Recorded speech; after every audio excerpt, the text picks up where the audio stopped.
Lions in the Bay Area tonight to take on the 49ers at Levi's Stadium. A win by Detroit, and they retake that division lead ahead of their matchup at Ford Field. The Rams also secure in the NFC West thanks to the Commanders' win, which secures strength of victory as a tiebreaker in that potential Week 18 matchup, that could have been in the Seahawks battle. All right. Let's welcome in Charles Davis and Trent Green, our game analysts here on CBS Sports HQ. Fellas, great to be with you as always. Thanks for stopping by. Let's get to the mega matchup in Week 18, which is going to be Vikings and Lions. And again, under the assumption that Detroit gets through tonight unscathed, which has been tough, especially on defense. Charles, I'm going to give you first word. What interests you most about that battle for the North? The defensive side of the ball. And I know offense is what we really lock in on, and rightly so. Both of them have been incredible. The quarterbacks have had phenomenal seasons, and they have weapons, and they're using them quite well. But how will this game be played defensively? What will Aaron Glenn, defense coordinator for Detroit, do? He's lost a lot of people throughout this season, doesn't have the same guys to do everything that he would like to do. How does he keep Minnesota in check? And then the flip side is, we know how aggressive Brian Flores is, don't we, Trent? He's going to come after you no matter what, with a lot of exotic, and I know we use that word so often, but in this case, exotic occasionally looks at people, go, wow, that seems unsound, yet they're in the quarterback's face and they affect things. So to me, I want to see who can limit the other's possessions, come up with a couple empties, and maybe help their offenses gain an advantage. You know, Charles, I love this matchup, and it's a great point about the defense. You know, you look at this matchup, and you're like, okay, if you win this game, you're going to get the bye. You get the #1 seed. If you're not, you're the 5 seed. You're going on the road. You've got to go to L.A., Tampa, or Atlanta. So this is huge ramifications for this. But I want to go back to Week 7 when these two faced the first time, and it was a 2-point victory for the Lions. And what they were able to do is get a big lead, and then the Vikings come back, and then they get the late field goal by Bates to win the game. But if you go back and watch that, and I suggest if any of you have the ability to go back and watch Week 7, there have been a lot of exciting games in the NFL this season. But that Week 7 matchup, it was so evenly matched. I looked at time of possession was only 6 seconds difference. You looked at sacks, you look at yardage, you look at first downs, you look at third down percentage. Everything is evenly matched. And then it comes down to turnover ratio. The turnover at the end in the fourth quarter is what set up that win and why the Vikings were able to take the lead. But then the Detroit Lions were able to respond to it. So you look at this matchup, and I know, Charles, with the defense, that's a great point. But they are so evenly matched. The injuries have been an impact. That's every team in the NFL right now. But you've got 2 hot teams, 2 hot quarterbacks. I'm so excited about this matchup and can't wait. We'll see it on national TV. It's been flexed to the Sunday night game. It'll be the final regular season game of the 2024 season, Jen. Should be a good one. The one that we saw last night, pretty good too, huh? Commanders taking care of the Falcons in overtime. And Trent, I'll give you first word on this Washington team. A preseason total of 6.5 wins. They make a coaching change. They get a rookie quarterback. Not only do they have double-digit wins, but they're back in the postseason for the first time in a handful of years.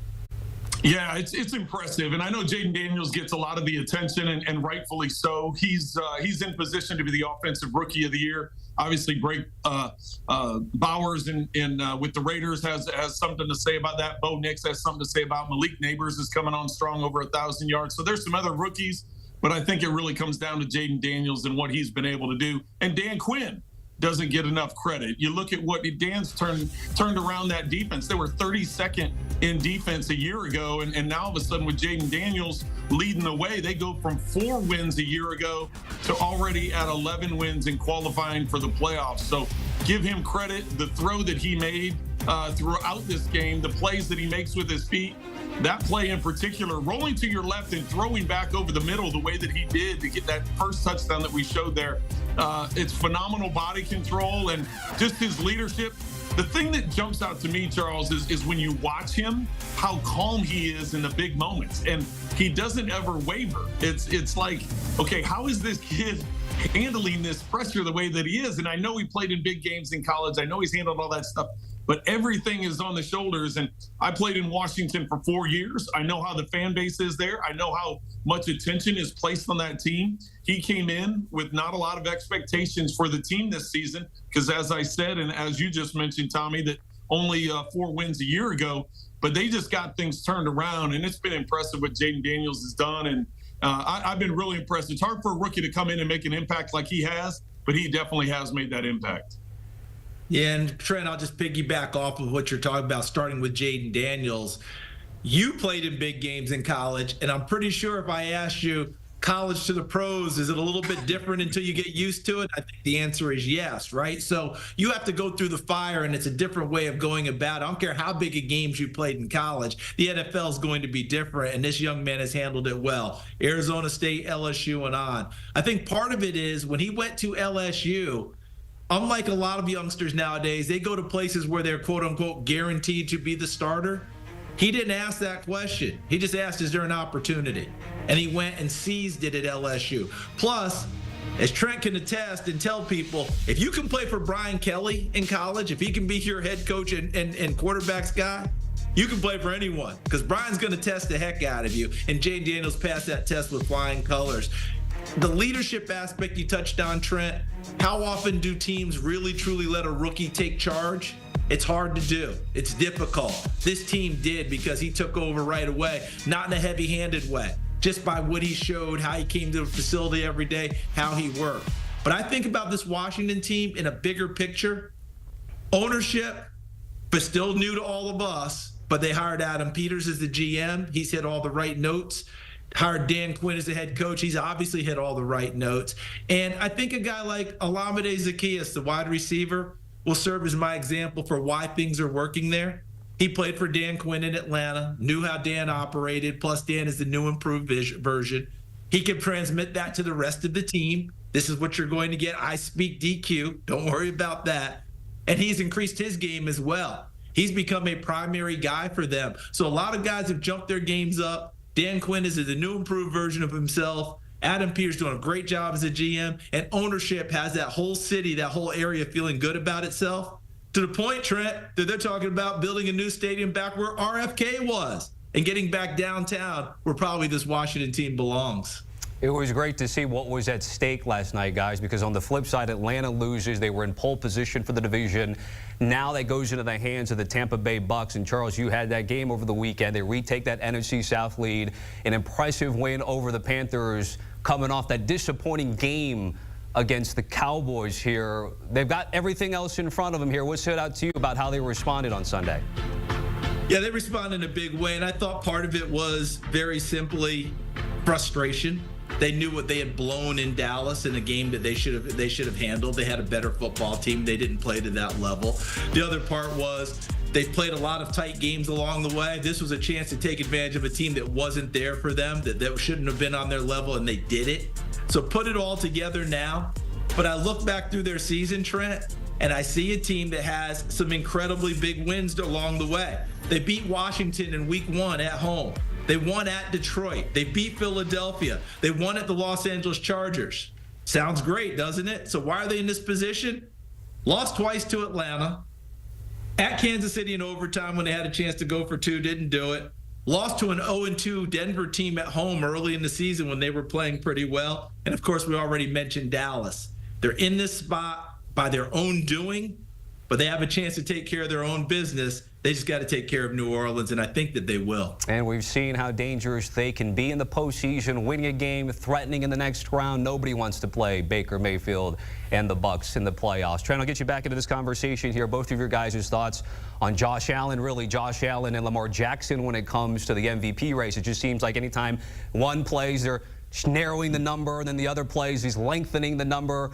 Trent, when you're asked about whether Josh Allen's done enough to hold on to that MVP lead, which the sports bookmakers certainly have him there right now, what do you usually respond with when it comes to that? Well, I think that Josh Allen is the front runner. And listen, that's nothing against Lamar and the type of season he's had, a phenomenal season, and in many years would be the MVP. You also look at what Saquon Barkley's doing, what Joe Burrow's doing, the numbers that he's been able to put up. But when I start talking about MVP, it's the impact of the team and what you're able to do. I don't like the argument when people say it's overdue for Josh. Josh has been deserving in previous years. He just didn't have the numbers to match up against other guys. I don't like that. You should take the season as it is individually. And I think Josh has proven this year that he is the most valuable player in the league. listen, Lamar Jackson, he has Derrick Henry in the backfield. Derrick Henry could be in that argument for MVP, especially with what he did up until week 14, 13, 14, right around that time frame. He was right in that conversation. If you look at what Saquon Barkley and they have in Philadelphia, if you look at Joe Burrow with no defense, they've got to put up big numbers and a lot of points. And why Jamar Chase is having a big year and T. Higgins is putting up numbers. Most recently, the 3 touchdowns that he had against Denver the other night. So you look at all the things around and who Josh Allen has and how he's able to pull these wins out, both with his legs and his arm. I just think this is the season that he's deserving of the MVP. Nothing against those 3 other guys that I mentioned. I just think Josh Allen has been so valuable to this team and why they're in the position they are. And Trent, I like what you said there about, let's not just give it kind of like a career achievement award, right? We're always talking about those sorts of things with people. That's not it with Josh Allen. I agree with you. To me, this is him meeting the time. This is him meeting the moment. A lot of change around him on the offensive side of the ball where Stephon Diggs was a wide receiver 1, no longer there. He's had guys in and out of the lineup at the tight end position because of injury. All right, he has a terrific offensive line, and they've played to that. They added Amari Cooper, but late in the season to help him out at wide receiver. Khalil Shakir really jumped up, a 5th-round pick, and became kind of his go-to guy. And Joe Brady, he and Joe Brady really worked together well as offensive coordinator, play caller, and quarterback. Because guess what? They actually used the running game to help. But to me, it's much more, he has hit the perfect time in his career where he's a veteran, yet still young enough to do all the things he's done before. So War Admiral, Justify, whatever Triple Crown horse you want to use, that's who Josh Allen is. And he can do all of those things, and he's continuing to do them. But he also looked across the landscape, didn't he, Trent? That guy in Kansas City pulled a team across the finish line twice with lesser guys on offense. This was Josh Allen's time. The story is there. Evan Washburn, our colleague, talked to me about it 2 weeks ago. Sometimes the story is bigger, and the story's there for Josh, and he has met the moment in a big way. Everyone else is a contender, and rightly so. But guess what? I do believe it is Josh Allen's year, and he would deserve every bit of it. It's been fun to watch. No disrespect to the NFC quarterbacks, but this just reinforces what we thought coming into the season, that the AFC is stacked, particularly in that position, and it has played out that way. All right, let's end the conversation, Trent, with a game that you were at, arguably the best, certainly of the night, in contention for the entire weekend here. Broncos, Bengals, and you've covered some Dolphin games this year, too. What excites you the most about how it's all going to play out Week 18 for that wild card spot? Well, I don't want to jump into the time management of both coaches in the game, but that's really, if you look at both of it, Zach Taylor, because they ended up winning the game, the time management part isn't as big of an issue as maybe what it would be. And there were some time management issues, I think, that Denver had in that game and what Sean Payton was trying to get done. Listen, understand going for the tie because a tie gets them into the playoffs.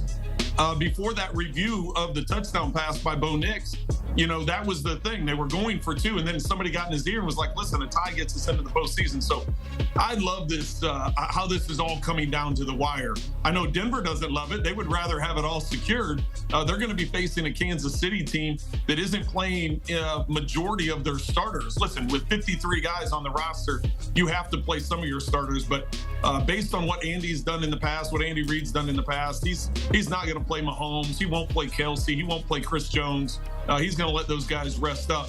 But this is an opportunity, and I think a big one for both the Dolphins and the Bengals, and the Broncos really control their destiny. But if they lose it and Miami beats the Jets, Miami gets in. If Denver loses, Miami loses, then all of a sudden Cincinnati has an opportunity against Pittsburgh to win it as well or get into the playoffs as well. So, but Pittsburgh has something to play for.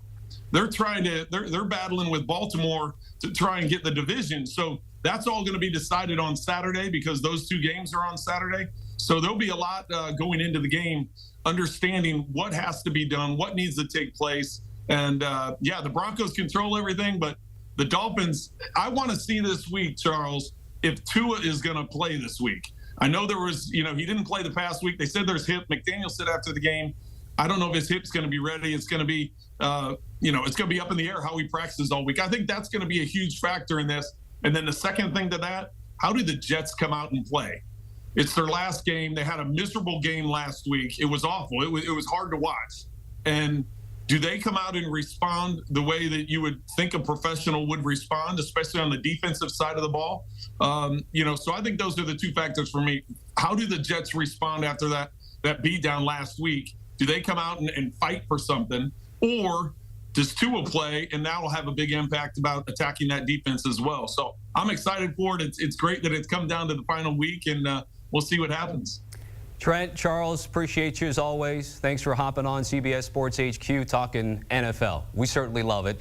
We have the Week 18 schedule on CBS and streaming on Paramount Plus already unlocked. Charles will be in Atlanta for Falcons and Panthers. Trent will be in Vegas for Chargers Raiders.